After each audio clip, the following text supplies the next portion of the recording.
Então nós chegamos aqui no Lamarck, né? O Lamarck é aquele famoso, a história da girafa, né? Que a girafa tem um pescoço grande justamente porque foi evoluindo, né?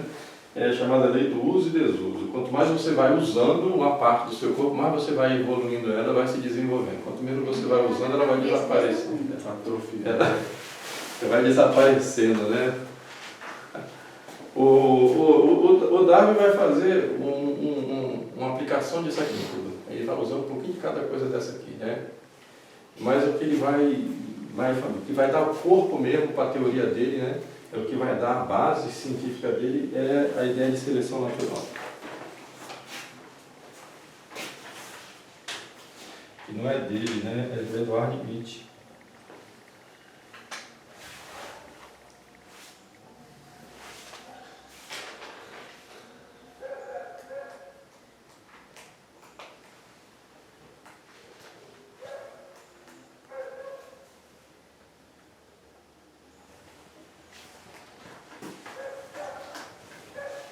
Então, a ideia de seleção natural, ela em si, ela não é ruim, né? Ela é verificável, né? A seleção natural é como se a própria natureza ela fosse ali, né?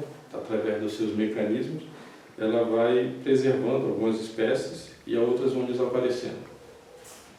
As espécies que são preservadas são aquelas espécies que têm a maior capacidade de adaptação a determinado ambiente. Então elas vão conseguindo sobreviver naquele ambiente. Aquelas que não conseguem se adaptar, elas tendem a gradativamente ir desaparecendo. Não é? Agora, isso não quer dizer que essa espécie que vai se adaptando, ela vai adquirindo novas características, né, a tal ponto de transformar-se em outra espécie. Esse que vai ser o conceito que o Darwin vai utilizar aqui. É o transformismo darwinista, né? Ele vai usar a ideia de seleção natural para desenvolver uma teoria de que, baseado nesse princípio, de que algumas espécies são preservadas e outras desaparecem, né, devido à capacidade de adaptação, ele vai desenvolver a ideia de que essas que sobreviveram se desenvolveram porque, lei do uso e desuso, né, elas foram explorando aquelas partes do seu corpo que tinham maior capacidade para lidar com aquele ambiente e foram desenvolvendo-se até se transformar em outra espécie. Ele vai chegar a essa conclusão lá nas Ilhas Galápagos, ele faz aquela viagem, né? Ele era simplesmente um naturalista, ficava catalogando planta, catalogando inseto, né? Descobrindo novas espécies tal, e catalogando. E tem uma diversidade muito grande de vida, né, no nosso planeta. E aí ele viaja lá para aquelas ilhas do Pacífico, a ilha de Galápagos, e ali ele vai observando e tal, ele vê aquele pássaro, né, o dentilhão. Um pássaro que tem um bico assim comprido, né? E aí ele vê que lá nas ilhas tem vários tipos de dentilhões. Aí ele vai concluir que o dentilhão, ele, na realidade, aquele que tem um bico mais duro, é um processo evolutivo do outro. Porque o que tem um bico mais duro é que consegue sobreviver na época que aquele tipo de fruta que eles comem, né? Que tem uma casca muito dura, tem uma determinada época do ano que essa casca fica muito dura e o que tem um bico mais frágil não consegue quebrar e morre. E aquele que tem um bico mais duro, ele vai conseguir sobreviver. Então ele é uma evolução, né, provocada pela seleção natural. Então ele vai usar esse princípio de seleção natural. Não ocorreu para o Darwin de que simplesmente eram dentilhões da mesma espécie, todo dentilhão, né, mas com a diferença racial. Não ocorreu aí pensar nisso, né? Porque se a gente vê, por exemplo, né, o cachorro, né, e quanta diferença que tem de um piquinês para o gricho aqui do nosso pastor alemão, né? É absurdo. Pode-se dizer que uma coisa é diferente da outra. Exatamente. Quer dizer que não, o gricho é uma evolução do piquinês, né?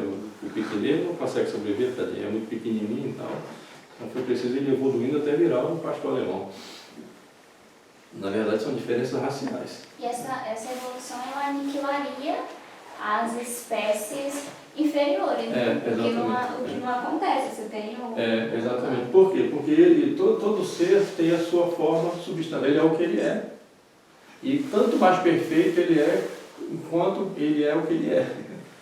Então, né, Um carrapato, ele foi feito para ser um carrapato. Né? Ele não é alguma coisa que está ainda evoluindo para ser outra coisa. Ele, como carrapato, ele é perfeito, ele cumpre todas as funções de carrapato. Né? O macaco, ele é tanto mais perfeito quanto mais macaco ele é. Né? Você vê que o mecanismo da seleção natural desmente o Darwin. Porque se o macaco ele começasse a agir como um ser humano, imagine um macaco, né? Igual o King Kong lá, que senta para ver o pôr do sol, né? E fica lá emocionado de ver o pôr do sol. Ele vai desaparecer pela seleção natural. Né? A própria natureza vai dar cabo dele, porque ele já não está agindo como um macaco mais. Entendeu? Então a própria seleção natural não vai destruir ele não vai sobreviver mais. Ele só pode permanecer enquanto ele agir como um macaco que ele é. Ou então nasceria todo mundo macaco e uns evoluiriam para seres humanos e outros permaneceriam como macaco. Mas ele fica com essa ideia fixa, né, da seleção natural e ele vai fazer as experiências dele. Quando ele retorna, ele vai começar a fazer a ideia que ele vai chamar de seleção artificial. Então aqui já é o Darwin. Né?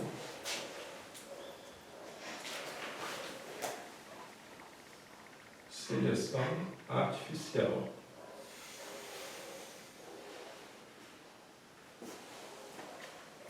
Porque a seleção natural ela é um processo muito lento e muito gradativo. Acontece muito lentamente. Né? De uma espécie ela ir entrando em extinção e desaparecendo, né? Justamente porque ela não está conseguindo se adaptar àquele determinado ambiente. E esse é um processo que acontece muito lentamente. Então ele vai tentar apressar o processo para provar a teoria dele, de que uma espécie vai se transformar em outra. Então ele vai fazer a experiência, ele vai fazer com cruzamento de pombos, ele vai chamar de seleção artificial. Fala assim, eu vou fazer, aquilo que a natureza faz, eu vou fazer em laboratório mais rapidamente. Né? E aí vai começar a fazer cruzamento de pombos, vários tipos de pombo diferentes. Né? E aí vai reproduzindo pombo, mas aí os pombos vão ficando com a pena diferente, com a cor diferente e tal, mas continua sendo pombo. Né? O pombo continua sendo pombo. E aí ele chega à conclusão de que precisa acrescentar mais um dado nessa fórmula dele, nessa equação. Então ele vai acrescentar o tempo. Aí milhões e milhões de anos. Aí milhões de anos. Né? Ela não é possível reproduzir em laboratório a evolução. A evolução ela depende do tempo. E o tempo da vida de um homem não é o bastante para poder reproduzir essa experiência. Então, nem da vida de uma geração, nem de duas, nem de três. Então aqui vai jogar para milhões de anos. Pode já me falar isso. Né? Na ausência da condição de provar a coisa, aí não, é milhões e milhões de anos. Milhões e milhões de anos. Como é que surgiu a Terra? Milhões e milhões de anos. Tudo agora é milhões e milhões de anos. Às vezes ele reconheceu uma coisa, vai inventando. Como é que o homem começou a usar a mão de forma hábil? Exatamente. Aí na aula que vem, não dá um tempinho de falar disso aí, a gente falar um pouquinho disso aí. Então aqui deu para entender o conceito, né? Joga para milhões de anos e tal. E o que vai acontecer é que ele vai, né, roubar o lugar do Herbert Spencer. Né? O Herbert Spencer já vinha desenvolvendo também essa mesma coisa aqui, né? Do princípio da evolução, o grande princípio da evolução. E aí, no entanto, é o Darwin que vai fazer sucesso com a ideia, né? O Spencer ele aplicava isso só para o ser humano ou para os animais? Não, ele é o princípio da evolução é geral. Depois ele vai ficar restrito à questão social, vai ser chamado darwinismo social, né? Só que ele não vai gostar nem um pouco disso daí. Ele vai dizer, não, a ideia era minha, né? Ele vai ficar com ciúme. Eles são contemporâneos? São contemporâneos, né? Que o Darwin, né, que vai ter essa notoriedade toda. E o Herbert Spencer vai ficar ressentido com isso. Então, o Darwin vai dizer que a primeira edição do livro do Darwin não causou muito impacto, não, né? O livro dele, que vê aqui, a primeira edição é 1859.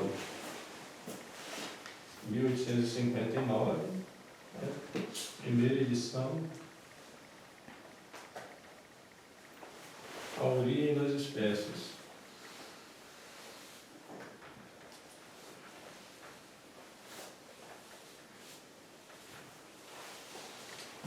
Aí não vai ter muito impacto. Gradativamente é que essa coisa vai pegando. É porque provavelmente, né, aquela elite oculta, né, e vai percebendo, esse cara aí, Tem futuro. Aí você veja só, ele vai dizer aqui o seguinte, né, o Darwin. Na sexta edição ele vai acrescentar lá. Eu tratei previamente com vários naturalistas sobre a teoria da evolução e nenhuma vez encontrei algum apoio. Então, assim, antes, né, dele lançar o livro, ele já estava discutindo isso com outros naturalistas e ninguém falou, não, isso aí não cabe, esse negócio aí, isso aí não faz sentido, né? É provável que alguns realmente acreditassem então na evolução, mas ou eles se mantiveram silenciosos ou se expressavam tão ambiguamente que não foi fácil entender o que queriam dizer. Agora as coisas mudaram totalmente. E praticamente todo naturalista admite o grande princípio da evolução. Quer dizer, alguma coisa aconteceu desde a primeira edição até a sexta edição que as coisas mudaram totalmente, né? Todo mundo passou a aceitar, né? Todo mundo passou a aceitar, né? Aí o Etienne Gisson dizia assim, né? O darwinismo da evolução não pertence à história factual, mas à história mitológica. É o fruto de uma representação coletiva desses grupos aí, né? A partir de então incorporada na imprensa, nos círculos políticos e vivificada de todos os tipos de interesse. O grande difusor do Charles Darwin, porque o Charles Darwin, né, ele não era bom para expor as teses dele. Ele escreveu o livro, não, mas assim, ele não era um bom orador, né, ele não ia nos congressos para defender a tese dele e tal. Ele não tinha nem capacidade para argumentar esse tipo de coisa, porque é uma teoria translocada. Quem fazia isso era o Thomas Huxley. Por isso é que é chamado de o Bulldog de Darwin. O Bulldog de Darwin. Porque no debate, né, o debate moderno, ele não é como a disputácio lá da época, né, da escolástica medieval, em que a gente, né, se expunha ideias com honestidade. Então, não havia propriamente um debate, havia uma disputa de ideias. Tinha juiz, né, que dizia na escola. Tinha disputa de ideias e aquele que vencesse, o que o derrotado tinha que aceitar, né? Não tinha que ficar amargurado, ressentido, querendo revanche, querendo treco. O próprio Lutero participou de alguma disputa dessa, perdeu, né? Tomou um monte de surra. Só que a questão dele que não aceitava. Era orgulhoso, não aceitava. Então, se você provar para mim que seu argumento é melhor do que o meu, eu tenho que aceitar, né? Só que o debate moderno não é assim. O debate moderno ele se baseia como se fosse uma arena de gladiador. O povo quer ver sangue. Ganhar no grito. Quer ganhar no grito, quer destruir o outro, quer humilhar o outro. Por isso que se usa muito esse argumento ad hominem, né? Você atacar a pessoa e não o argumento. Desonesto. É desonesto. Então, se você apresentou um argumento, aí eu vou falar assim, mas quem é que está dizendo isso aí? Fulano de tal, não sei o quê. Então, na academia isso é um grande problema, porque você inibe as pessoas a pensarem. Ninguém tem coragem, as pessoas são muito doidas, tem coragem de participar do debate na academia. Porque é um show de desonestidade. Desonestidade, é para destruir você a pessoa. Você não consegue. Uma vez eu fui para um congresso, lá na UFCG. Tinha um professor de lá de história que era muito famoso, que o cara era um carrasco, né?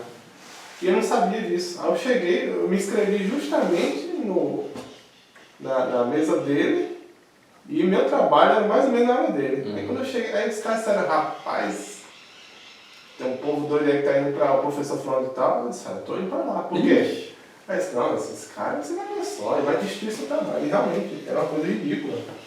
O pessoal chegava lá... O cara tem prazer em fazer isso. É uma coisa sádica mesmo. Não, assim. e o incrível é quando os dois orientam, quando é briga de orientador, né? Muita desonestidade. Quando porque um não se dá com o outro, eles contam um. é natural que um graduando ele não tenha condições intelectuais de expor da maneira mais sofisticada qualquer argumento. Você submeter a isso... Tinha gente que chegava com 1 ano de graduação, uma pessoa dessa não tem condição de expor com clareza o que está falando no artigo, né? Mas o cara acabava com o negócio e era quase impossível você responder, porque ele não deixava você falar. Aí dizia, fulano, você dá pra perceber que você foi mal preparado, não sei o que, o cara quebrado, arrebentado com o negócio. Para eles... Eu fui apresentado, esse cara vai falar. Para eles assim, uma coisa muito importante, né? É todo o aspecto, né, da aparência. Se você tem uma aparência assustadora, você já ganha ponto. Você tem que ter aquela aparência, não pode ser aquela pessoa, né? Mirrada, se for mirrada, acabou. E você tem que ter uma voz que assuste, entendeu?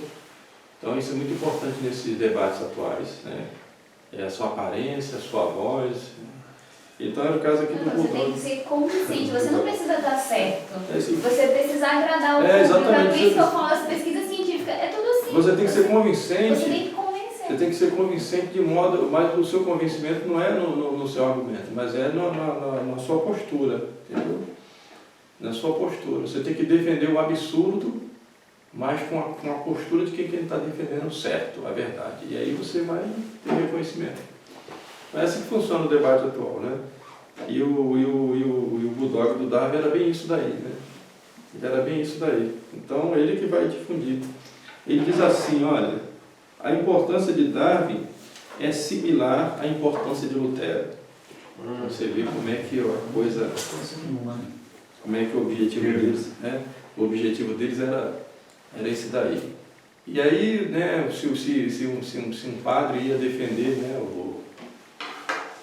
a Sagrada Escritura e tal, aí, não, mas isso aí é um padre, né, isso aí é a idade das trevas, é ignorante. Desqualificava já. É o argumento atual. Então não é por acaso que os netos dele, né, do Aldous Huxley, tem importância também nessa história aí. Por exemplo, o Julian Sorel Huxley foi o primeiro diretor-geral da Unesco e o Aldous Huxley, né, que escreveu o livro Admirável Mundo Novo. Como as coisas são ligadas, né? Quer dizer que o Aldous Huxley neto do era neto Thomas, é isso? do Thomas Huxley. As coisas são bem trincadas, né? As coisas são bem trincadas, estão bem ali, ó, né? Estão bem ali, caminhando bem juntinhas ali, né? Então, muito bem, a gente entendeu isso daqui, aí é que entra o darwinismo, tá, gente? O darwinismo entra nisso aí. O darwinismo, então, são os bulldogs de Darwin. É aquela gente, alguns são pagos para isso, claro, ganham muito dinheiro para defender. Quando o darwinismo ele esgota num determinado âmbito, né? Quando a coisa não tem saída, por exemplo, a questão da célula, né? O Darwin não tinha a menor noção do que é uma célula. Na época dele, a noção de célula era como se fosse uma espécie de uma gelatina, né? Foi preciso, né, a tecnologia avançar e hoje é possível, né, usando esses equipamentos de precisão para ampliar uma imagem milhões de vezes. Aí você consegue ver a complexidade que é uma célula, né? Não é tão simples a coisa como eles pensavam. E é por isso que esse pessoal, né, chamado design inteligente, eles vão desenvolver essa teoria do chamado design inteligente, a complexidade redutiva. Então vale a pena ver o trabalho deles, né? Michael Behe, e aí tem um livro dele chamado A Caixa Preta de Darwin. Aí ele vai mostrando assim, né, os pontos fracos da teoria de Darwin que não se sustentam mais hoje em dia. E ele era darwinista antes. Por quê? Porque ele partia do princípio de que o darwinismo é pura ciência. Ele não questionava isso. Ele aprendeu isso com os professores dele na universidade e tal. Depois ele leu um livro de uma pessoa que questionava e apresentava argumentos. Quando ele leu, ele falou, bom, ninguém nunca me disse isso aqui, que os darwinistas falam podia ser refutado. E faz sentido. Aí ele começou a pesquisar mais profundamente e se tornou um anti-darwinista. Vai ser um dos que estão aí, né, defendendo essa ideia do design inteligente.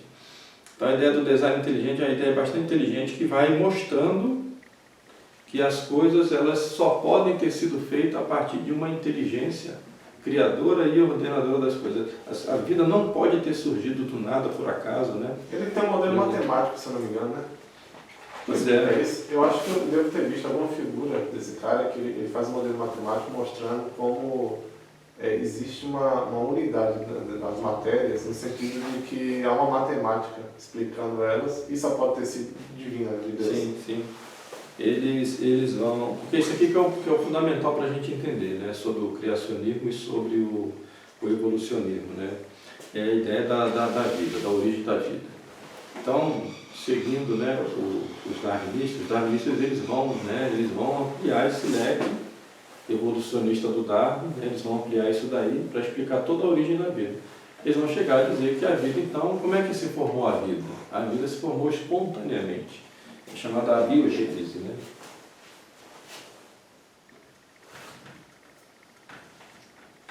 A biogênese. A origem da vida foi espontânea.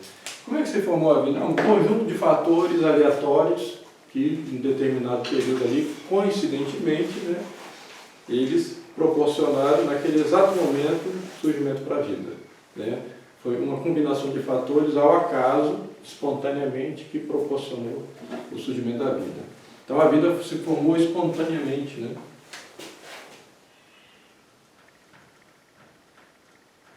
Então não tem um criador, foi uma questão, né, uma coincidência. Uma coincidência das próprias condições da natureza. Isso aqui é fundamental entender. Né? Então, quando você pensa em origem da vida, você só pode seguir esses dois raciocínios. Ou a vida se formou espontaneamente, dada uma condição de fatores, de coincidências, e aí surgiu a vida, ou a vida foi criada. Houve um criador. Então você só pode partir desses dois princípios. Né? Aí, usando aqui uma analogia, que eu uso com os alunos. Né? Os alunos de quinta série, que quando a gente estuda isso daí, né, é interessante porque eles, como eles não estão contaminados como os professores estão, os professores, não adianta você tentar explicar isso aqui para eles, porque para eles, eles não vão voltar ao princípio e falar, pô, fui enganado. Me enganaram. É orgulho, né? Meu professor da faculdade me enganou, entendeu?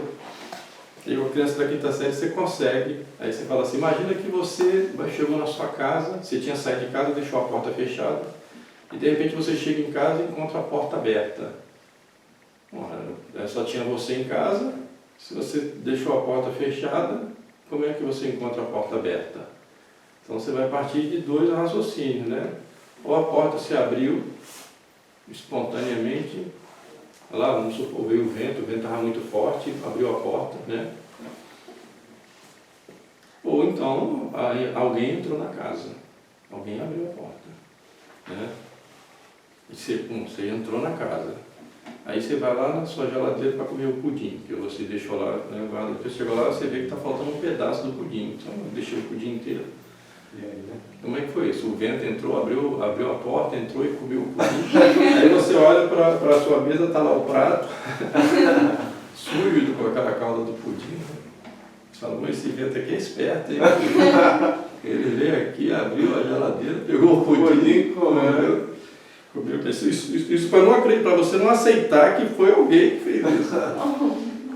Aí você vai lá no seu cofre, e o seu cofre está lá. Você olha, o seu cofre está aberto.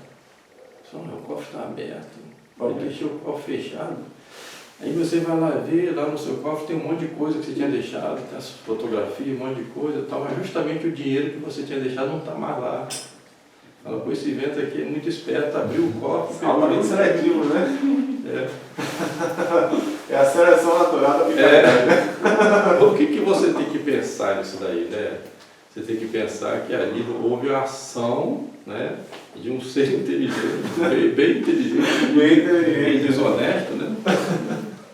E que aquela coisa não poderia ter sido ocasionada simplesmente. Né? Então a mesma coisa quando a gente analisa o universo, né? A célula, né? O que é uma célula? E você vai ver que não pode ter sido formado espontaneamente, do nada, assim. Eu tenho um argumento parecido com as crianças também. Olha, pega uma sala, tranca a porta, enche de crianças lá dentro, coloca umas 20 crianças pequenininhas, coloca no meio da sala areia, bota cimento e bota tijolo. E vamos esperar o que vai surgir desse caos aí. Vocês acham que vai surgir uma catedral? Vai surgir aí, não, né, professor? Então, como é que pode surgir do caos uma coisa complexa? Não tem como. Não tem como. Não tem como. Daí por isso que eles vão dizer, né? A complexidade é redutível. Não tem como. Agora, dizer quem é o autor disso daí, aí não cabe a ciência mais. Né? Porque a ciência ela vai a determinado ponto. Né? Você pode concluir lá que, né, o ladrão entrou na sua casa lá, roubou seu dinheiro e vai comer o seu pudim. Mas você não pode identificar esse ladrão. Né? Quem que é esse cara? Não sei. Então, a mesma coisa é Deus, né? Quem é? Não sei. Então, a ciência tem que reconhecer esse limite dela. Né? Que esse é que é o problema do evolucionismo e do darwinismo, é não reconhecer esse limite da ciência. Se não tem como saber quem foi essa pessoa, então é porque não foi pessoa nenhuma, foi o vento mesmo, foi lá e foi uma coisa espontânea. E eu tive ao tal ponto que a coisa chega que o Richard Dawkins, esse é um dos maiores porta-vozes, né, do evolucionismo hoje, ele reconhece que o universo, porque não tem como negar essa ordem que existe no universo, porque todos os equipamentos modernos vão provando cada vez mais que o universo é muito complexo para ter sido criado assim por uma explosão do Big Bang, né? Simplesmente, né? E, quer dizer, o nada criou o nada. Do nada veio tudo, né? Como é que pode uma coisa dessa? Que é o que dizia lá o Stephen Hawking, né? Ele que vai, não, eu vou nada. O nada foi que criou o universo. Como é que o nada criou alguma coisa? Então, não se pode dizer uma coisa dessa. Mas aí ele vai dizer assim, não, mas isso prova simplesmente que o nada é capaz de criar coisas organizadas. Na verdade, é a nossa ideia que está errada do nada, né? Como é ele que está certo, o Richard Dawkins. Richard Dawkins e nós aqui. O nada, isso só prova que o nada é capaz de criar coisas bem organizadas. Né? Aí como é que você vai discutir com um homem desse mais? Como é que você vai argumentar o razão, né? Então por isso é que fala que tem que ter mais fé, né, para acreditar nisso daqui do que para acreditar em Deus. Né? É mais fácil acreditar em Deus do que ficar acreditando nisso aqui. Né? Um monte de baboseiro. Tá bom, entendeu isso daqui? Toda a história, todo o estudo de história, ele vai depender dessa compreensão aqui. Se a gente não entender isso aqui, nós não vamos ensinar direito para as crianças a história. Né? Porque isso aqui tem uma implicação terrível em história. Terrível, é nefasto. Vou pegar o paninho, acho que fica mais fácil, né? Essa estreia aí, se quiser passar. Esse quadro não está legal não. Ele está meio fosco, aí está absorvendo a tinta.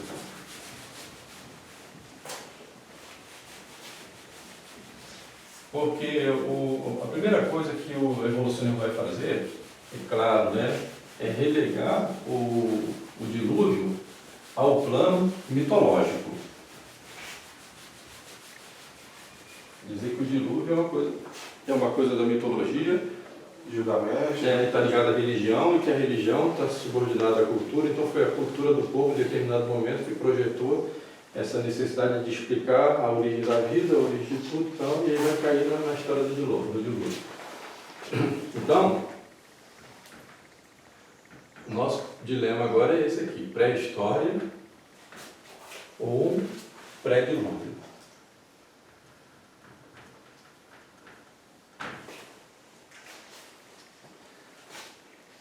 Então, falar um pouquinho da pré-história, para a gente entender bem o perigo que é isso daqui nas escolas para as crianças. Né? Então, a pré-história, ela já é uma narrativa que parte do evolucionismo, ela vai partir do ponto de vista evolucionista. Então, vai dizer lá que a vida começa na água, né, aquela forma de vida mais simples, vai se tornando mais complexa. Depois vai sair da água, são os anfíbios, meio aquático, meio terrestre. Depois répteis, depois as aves, depois mamíferos, depois o homem. Então, vamos concentrar aqui no homem, né? A pré-história significa, né, antes da história.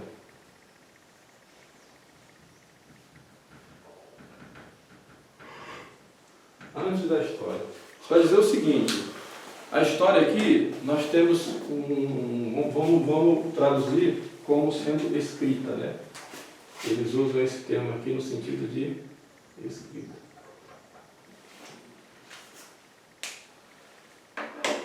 Então, isso aqui é um truque deles, né?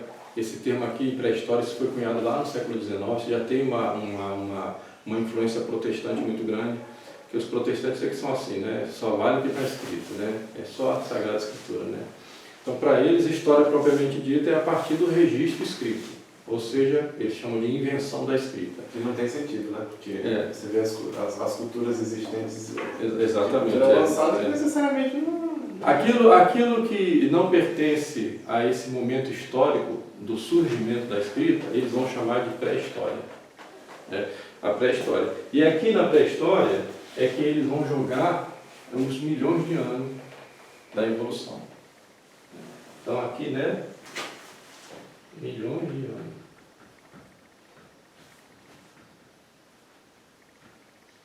Aqui então vai acontecer um processo de milhões de anos. Por quê? Por que eles fazem isso? Porque os primeiros registros escritos, eles são os da Mesopotâmia. São os registros lá do povo sumério. Os mesopotâmicos praticavam uma forma de escrita que a gente chama de escrita cuneiforme. Eles faziam na argila, essa argila depois era colocada no forno e ela virava ficava enrijecida como pedra. Então esses registros da Mesopotâmia são os mais antigos. Eles datam mais ou menos de 4.000 anos atrás. Então a história propriamente dita, história, surgimento da escrita. É mais ou menos 4.000 anos atrás. 2.000 a.C., mais ou menos. 4.000, 4.500 anos, então não dá para ter uma... Mas vamos colocar aí 4.000 anos antes de Cristo. Antes disso aqui, tudo é pré-história. Tudo é pré-história. Aí vai milhões de anos. Né? Esse aqui que é o truque deles. Então, quando a gente vai estudar história com as crianças, na escola, a gente vai dizer assim, não, isso aqui são aquele período, das sociedades ágrafas, que foi preciso para o homem evoluir milhões de anos até ele finalmente ter o domínio da escrita. Então a gente divide a pré-história em 3 períodos, chamados períodos da pré-história.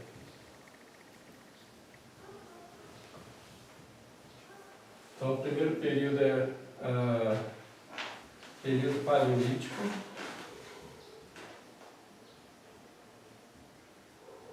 O segundo período, período neolítico.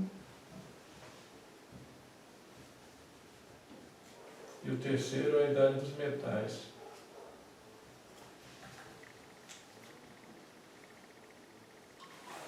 São períodos sucessivos.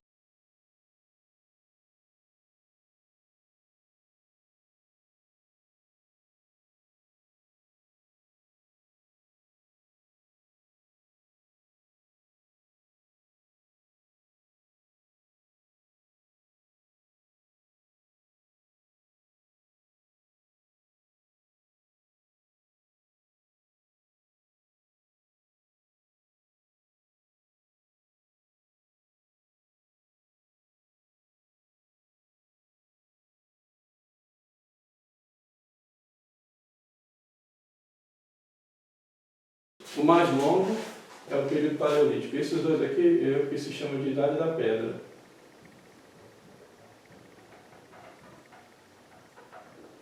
Idade da Pedra. Pedra lascada, paleolítico, pedra polida e o neolítico. Então, no período paleolítico, é que eles vão jogar lá esses milhões de anos. É o período que é o primeiro, é o mais antigo. E aqui viviam os homens das cavernas. Aí eu pergunto para os alunos assim, como é que era o homem das cavernas? Os alunos começam a falar, eles eram peludos, tudo peludo, Parecia, era meio macaco, meio homem, andava com um pedaço de madeira, um tronco de madeira para bater na mulher, arrastava a mulher pelo cabelo. Porque eles veem isso no desenho animado, eles veem isso lá na história em quadrinho, o Piteco lá da Turma da Mônica, Engraçado que o pé de Cristo da racha, o cabelo, começa deslizando, parece uma rodinha. Vai construindo, sabe, essa ideia falsa. E isso vai enraizando na criança. Mas tem meio da gente conseguir tirar isso da criança. Mas a gente primeiro tem que tirar isso dos professores, Se a gente não tirar isso dos professores, não vai continuar reproduzindo.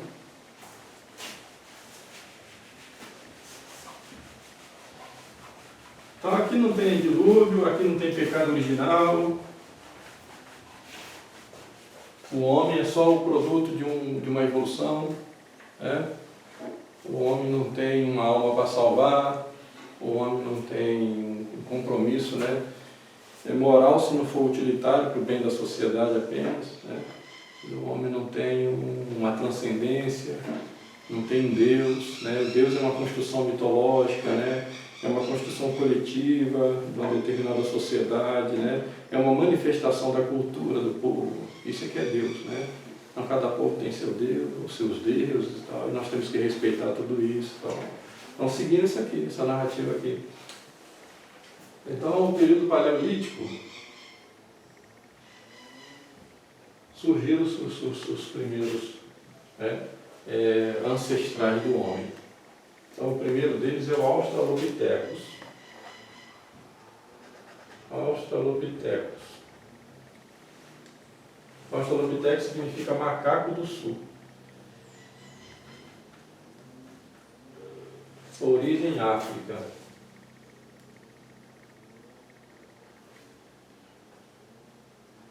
Então aqui vai dizer justamente que a origem do homem então foi na África. A origem do homem foi na África. Então, começa com o Australopiteco. O Australopiteco, ele seria já um produto de uma evolução do primata. Por isso é que eles fazem aquele desenhozinho da árvore, né? A árvore darwinista. Como se a evolução fosse assim, né? Como uma árvore. Que tem a mesma raiz, aqui seriam os primatas. Dos primatas evoluem para os hominídeos. E o outro galho lá vai ser os macacos. Então, tanto os homens quanto os macacos têm a mesma origem. São os primatas que evoluíram. No ramo virou hominídeo, no outro ramo virou macaco. E os hominídeos evoluindo vão virar os homens. Os hominídeos vão virar os homens. Nesse processo aí de evolução. Aí, os darwinistas, eles vão fazer aquela corrida deles, né? Para descobrir as evidências de que o homem veio do macaco. Né? Porque aí eles ganham muito dinheiro com isso. Vale tudo, entendeu? Se descobrir um pedaço de osso ali, você vai dizer, não, isso aqui é um ancestral do homem. E aí você vai ganhar notoriedade, vai ser publicado e tal, você vai ganhar dinheiro e tal. Então eles acharam lá os fósseis, né? Desse Australopithecus. Aí eles dão um nome, né? Australopithecus, o nome científico, né? Para um fóssil que simplesmente era de um macaco extinto. Então, todos esses pitecos aí, afora, não passavam de macacos, né? Aí o Raul Leguizamon brinca assim, são macacos pitecos, né? É tudo macaco, né? Tudo macaco. E aí eles vão dizer que aquilo ali era o ancestral do homem. Então lá, o Australopithecus era um macaco pequeno, né? O crânio dele é um negócio assim, entendeu? Dizer que daquilo ali veio um homem, aí o Australopithecus, mas isso aqui é ensinado na escola com certeza absoluta. Aí o Australopithecus viveu, né, 4,5 milhões de anos. Milhões e milhões. Inclusive, houve uma febre, eu acho que foi no século XIX, de falsificação. Até mas é coisa absurda, assim, aquele padre que era o chamado espírito do Concílio Vaticano II, né, o Teilhado de Chardin, ele era evolucionista e ele falsificou o fóssil, foi chamado Homem de Pitdown, uma falsificação. Né? Era um crânio de algum bicho lá que eles pegaram para dizer que era um ancestral do homem. É esse o problema que eu repito da ciência, né? O Teilhado de Chardin, não sei se você sabe, o Teilhado de Chardin... Achar que a ciência não mente, né? Ele era, não sei se bisneto, uma coisa mais para trás ainda aí, do Voltaire. Mais uma vez a história é né? Teilhado de Chardin, que é o grande nome aí, o grande evolucionista, né? Ele vai levar isso aqui para o campo religioso, para dizer que todos nós somos Cristo também. Todos nós estamos evoluindo para se tornar o Cristo cósmico, né? Muito citado pelo padre Fábio de Mello, o Teilhado de Chardin. Né? O padre Fábio de Mello é um teilhardiano, né? Bom, Então, 4 milhões e meio de anos. Então, o Australopiteco, ele era, né, mais macaco do que humano. Por isso que eles não botam nem o nome de Homo aqui, é Australopiteco, macaco do sul. Né? Vivia nas árvores lá, comendo fruta de árvore e tal.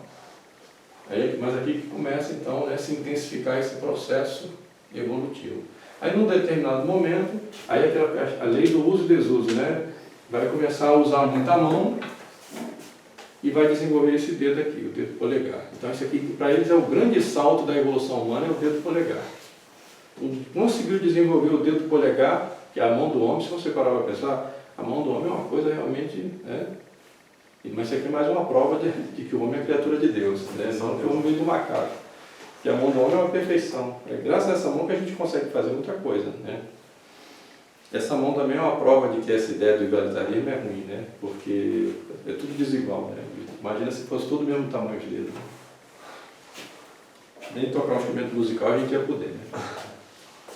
Então, para eles, o grande salto da evolução é o desenvolvimento do polegar, porque o polegar permite fazer o movimento de pinça, pegar as coisas assim, né? Então, aí, nós vemos um salto na evolução para o Homo habilis.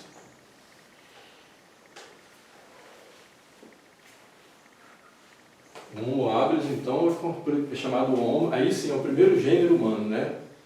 Aqui já tem algo de humano, porque ele já consegue, né, utilizar suas mãos, por isso chama Homo habilis, o homem habilidoso. Aqui ele já consegue produzir ferramentas de pedra.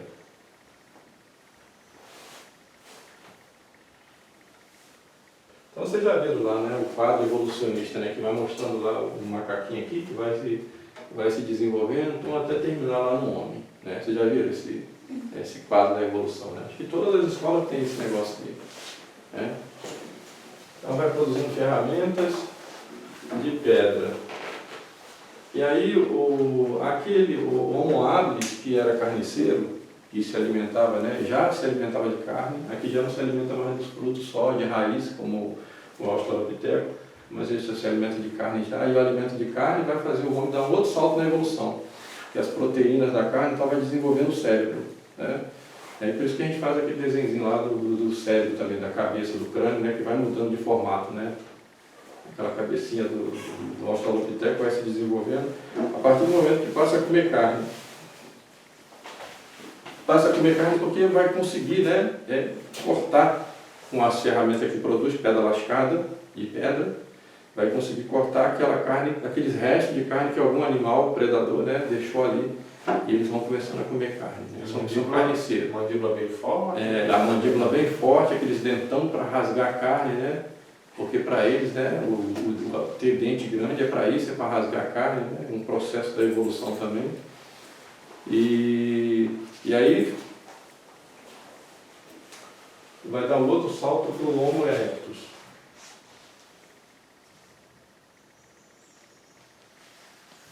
Então o Homo erectus vai conseguir dominar o fogo.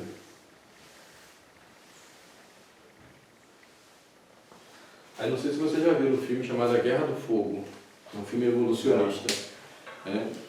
E aí vai mostrando isso daí, né? Esse processo de evolução. Então tá, tem uma tribo lá de Homo erectus, né?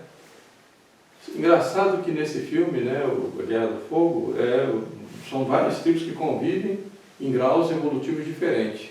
Tem uns que são mais avançados, outros são muito mais atrasados, né? E aí eles não sabem fazer fogo. Eles têm fogo, mas não podem deixar o fogo apagar. Aí tem que ficar mantendo o fogo aceso o tempo todo. Aí uma tribo invasora invade lá, rouba o fogo deles, naquela briga lá com eles, o fogo apaga. Aí eles ficam sem ter fogo, e aí dá três deles... É um pastelão, né? É um pastelão, mas é passado para as crianças da escola. E outra coisa, é extremamente imoral. Extremamente imoral. Um caso de um professor que eu conheci, que passou esse filme para criança de 5ª série, os pais denunciaram na polícia, deu polícia. Com toda a razão. Com toda a razão, porque o filme realmente tem moralidade. Terrível isso aqui é terrível. Então o Homo erectus aprendeu a fazer o fogo, né? Aprendeu a dominar o fogo. Aprendendo a dominar o fogo. Aí o Homo erectus, então, ele vai ter aquela característica, né? Porque ele vai desenvolver o pé, aqui desenvolveu a mão, né? Desenvolve o pé.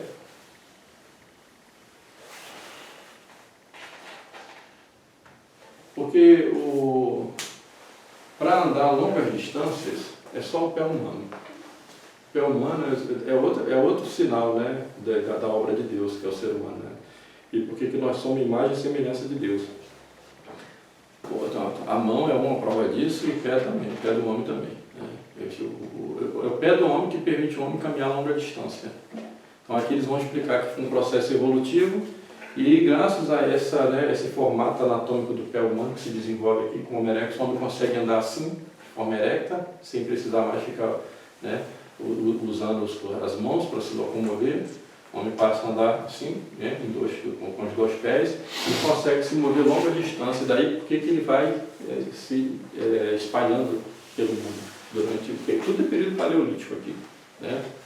Tudo período paleolítico. E aí vai chegar finalmente no Homo neanderthalensis.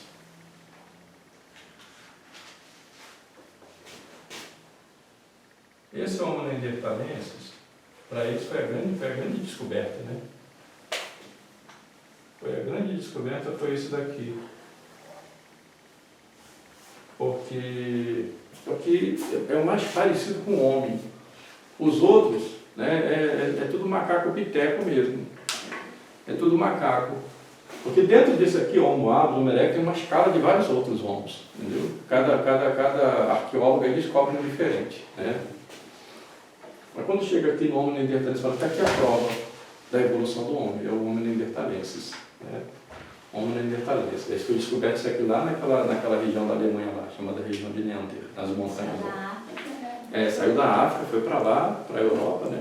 E aí aqui prova então a evolução do homem, porque isso aqui não tem como dizer que era de algum macaco. Isso aqui era humano, isso aqui. Mas é diferente do crânio humano, né? Da ossada humana. O que acontece? Já está provado desde os anos 60 que o Homo neanderthalensis, esse famoso homem de Neandertal, era simplesmente um homem. Feio, mais ou menos. Era simplesmente um homem e eram pessoas que tinham alguma deficiência óssea, né? Eles tinham lá artrite, tinham raquitismo, né? Então tinha uma deficiência óssea, simplesmente isso. Os ossos não se desenvolveram bem, entendeu? É mais ou menos como se pegasse uma pessoa dessa que tem uma deficiência física, né? Um anão, e depois se encontrasse lá daqui há 200 anos o osso dele e falar, olha, tá aí, esse aqui era um hominídeo também. Né? Síndrome de Down. Então esse aqui simplesmente era um homem. Mas aqui não vamos dizer assim, esse aqui viveu 150 mil anos. 150 mil anos. Esse daqui que vai vir, né? A nossa espécie, que é o Homo sapiens. Homo sapiens sapiens. É muito malabarismo, né? É muito malabarismo, porque vai dizer que aqui é Homo sapiens sapiens, porque para diferenciar do Neanderthalensis, porque para eles o Neanderthalensis também era sapiens já. Né? Mas claro, era um homem como outro qualquer, né? Só tinha deficiência óssea. Então aqui teve um salto de 150 mil anos para 100 mil anos, quando surgiu o primeiro Homo sapiens, né? 100 mil anos. Mas eles ficam procurando aqui, porque do Homo neanderthalensis para o Homo sapiens sapiens, o salto, em pouco tempo, 50 mil anos, mas o salto é muito grande de capacidade, né, de raciocínio. Então por isso que eles dizem que entre esse daqui e o Homo sapiens tem que ter tido um outro, que eles chamam de elo perdido. Como se fosse uma corrente, né? E aí tem uma partezinha da corrente que está faltando aqui para poder fechar o evolucionismo, que é o chamado elo perdido. Eles vão dizer que tem aqui entre o Homo neanderthalensis e o sapiens, tem um outro aqui, né, que é o elo perdido, o famoso elo perdido. Eles jogaram uma diferença muito grande, depois fizeram. Então esse negócio dos achados, né, arqueológicos, dos fósseis, né, não é o bastante para explicar essa coisa de que o homem veio do macaco de alguma maneira, né? Então, quando isso vai caindo por terra, aí eles vão partindo para outras explicações. Eles vão dizer, não, a questão é a questão do comportamento. Então, esse aqui é o ponto fundamental, né, da teoria da evolução, é dizer que o homem, de alguma forma, o homem e o macaco possuem um antepassado comum, porque o comportamento do macaco e do homem são parecidos.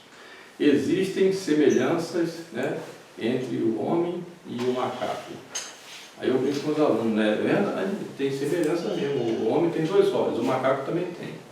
O homem tem um nariz, o macaco também tem. O homem tem boca, o macaco também tem. O homem tem braços, o macaco também tem braços. O homem tem pernas. Muito bem, eles são semelhantes. Mas acontece que tem um monte de animal também que é assim. O padre João Mário uma vez pegou vai chamar uma pessoa de macaco. Exatamente. É assim. Você vai preso? O padre, justamente, o padre João Mário pegou um darwinista desse aí ele começou a fazer a explicação, como é que o senhor fica defendendo essas ideias de criação aí, não sei o que, você não tem vergonha não. Aí o padre disse, não, tudo bem, agora é o seguinte, eu tenho uma teoria aqui de que o senhor é um macaco. Eu estou vendo o senhor, eu estou vendo o macaco.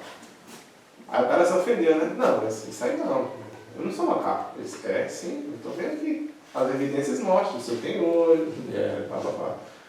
E aí o cara calou a boca, porque ele disse, se você se sente ofendido, você está dizendo que veio do macaco? Para mim, isso é um macaco, então pronto. Qual é a ofensa? Nenhuma, né? No fundo, né, é uma ofensa para todo mundo dizer uma coisa dessa. Sim.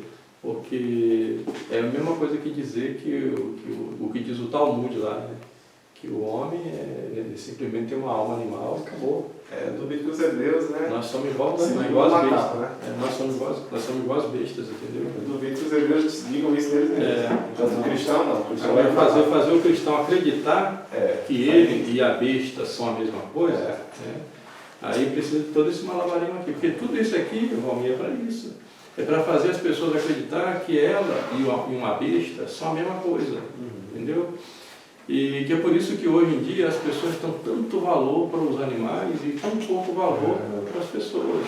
Eles compraram essa ideia. Completamente. Trata um cachorro como se o cachorro fosse um ser humano. Né? E aí mostra que você tem muito mais. Tem mais piedade de um animal do que do ser humano. A ponto de preservar o ovo da tartaruga e incentivar o aborto. Entendeu? Fazer leis que proíbem, né, cortar uma árvore e fazer leis que permitem o aborto. Entendeu? Então tudo isso aí é uma consequência dessa maluquice aqui, que reduziu o homem a uma besta. O Chesterton uma vez falou sobre isso. Onde havia, eu não sei qual foi o termo que ele usou, se foi adoração de animais, alguma coisa assim. Onde havia adoração, onde há adoração de animais, há sacrifício humano. Falou isso. Sim. Então, quando a sociedade eleva um animal a um patamar acima do ser humano, a aberração ela acontece, né? É justamente o contrário. Ele transforma a vida em uma coisa totalmente... Para você ver como isso demonstra para nós aquilo que eu falei no começo, que a religião vem primeiro, e depois é que vem a cultura. Esse tipo de antropofagia, né? Isso daí é um aspecto cultural derivado de um pensamento religioso, uma crença religiosa. Por isso é que chama antropofagia. Não é canibalismo, pura e simplesmente, né? Eles não comiam lá os outros lá porque estavam com fome e tal. Não, era um ritual religioso. Era um ritual, né? E um ritual de sacrifício. Né? Porque para eles, né, comer a carne do inimigo simbolizava que as virtudes do inimigo passariam para eles. Eles não comiam qualquer um também. Bom, então chegamos no Homo sapiens. Aí vai acontecer o pecado original. O pecado original acontece no período neolítico. Qual é o pecado original que acontece no período neolítico? A invenção da propriedade privada.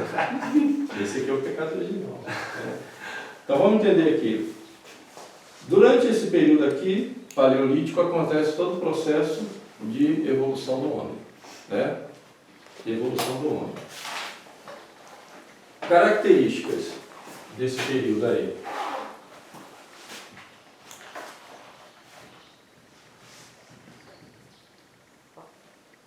Nomadismo. Aqui não tem propriedade privada. Os homens não eram donos de nada. Eles estavam sempre ali, se deslocando de um lugar para o outro, procurando a melhor maneira para viver, para sobreviver, fugindo do processo de seleção natural. Por isso é que o homem vai adquirindo novas características, né, para ele conseguir se adaptar. Então o homem não constrói moradia, o homem não constrói vila, povoado, nada. O homem é nômade. Nômade sempre se deslocando de um lugar para outro. Então, onde é que eles moravam? Eles se refugiavam nas cavernas. Então a vida nas cavernas. A vida nas cavernas. Praticava agricultura? Não tem propriedade privada, né? A vida aqui é uma vida comunal, tudo é de todos. Por isso é que os comunistas vão dizer que esse aqui é o modelo de vida ideal, que é o chamado comunismo primitivo. Professor, vou ter que sair para você. O chamado comunismo primitivo, vida nas cavernas, subsistência, caça, pesca, coleta. Isso aqui só para dizer isso, né? Que ninguém era dono de nada, não tem propriedade privada, né? Todos usavam a natureza de acordo com suas necessidades, né? É por isso que esse pessoal da teologia da libertação, eles têm por inspiração a vida indigenista. Para eles, o modelo de vida ideal é o modelo de vida dos índios. Está aí o sínodo da Amazônia e a Pachamama, né? A ideia da Pachamama aí, para dizer que o modo de vida ideal para o ser humano é voltar a viver como viviam os índios. É um modo de vida tribal, indigenista, porque aqui não tem a propriedade privada. O ser humano aqui, ele tinha uma pureza, aquela pureza primordial, né? E que o homem vivia na natureza em estado puro. É por isso que o Rousseau, né, Jean-Jacques Rousseau, ele vai dizer que o primeiro pecado do homem foi a invenção da propriedade privada. Por isso que eles chamam o pecado original acontece com o invento da propriedade privada. Aí ele escreve lá: se os homens tivessem entendido o perigo que foi aquele primeiro homem que inventou a cerca, se eles tivessem entendido isso e matado esse homem que inventou a cerca, quantos problemas teria evitado para a humanidade? Que para eles toda a propriedade privada é um roubo, né? Então o pecado original começa aí, quando o homem inventa a propriedade privada e diz assim: isso aqui é meu. Antes era o nosso. Tudo é nosso. Então agora isso aqui é meu. É a minha propriedade privada. Entendeu? Esse conceito aí vai se estendendo. Por exemplo, o conceito de família também. A família também é um conceito baseado na propriedade privada, segundo eles. Porque é o momento em que o macho diz para a fêmea: esta é minha. Quando antes era tudo é nosso. Então a família era poligâmica, né? Não existia marido e mulher, a família era poligâmica. Para eles isso que é certo, é viver poligamicamente, né? E que o homem dizia assim: esta aqui é minha esposa, é uma consequência do primeiro pecado, que é a propriedade privada, de dizer que isto aqui é meu. Entendeu? E é em função disso que vai surgir o Estado. O Estado vai ser construído por meia dúzia de espertalhões que tomaram a propriedade das coisas e, para justificar o seu poder, eles vão estabelecer as leis para dizer que isso aqui é meu, eu sou soberano, eu que mando aqui. E aí, para justificar isso, é que eles vão inventar a religião. Vão dizer que então a religião seria simplesmente, né, um artifício para manter as pessoas ali sob o domínio desses proprietários de terra que criaram a propriedade privada e criaram as leis e criaram o Estado. E isso acontece no período do Neolítico. É por isso que eles ensinam isso para as crianças assim, entendeu? Esses períodos paleolítico, neolítico e tal. Exatamente, vai condicionando a criança, né, a essa ideia do coletivismo primitivo, do período paleolítico, né? Nós vamos ver que é tudo o contrário. A realidade histórica. tudo bem arquitetado. E nós vamos ver que a realidade histórica é todo o contrário.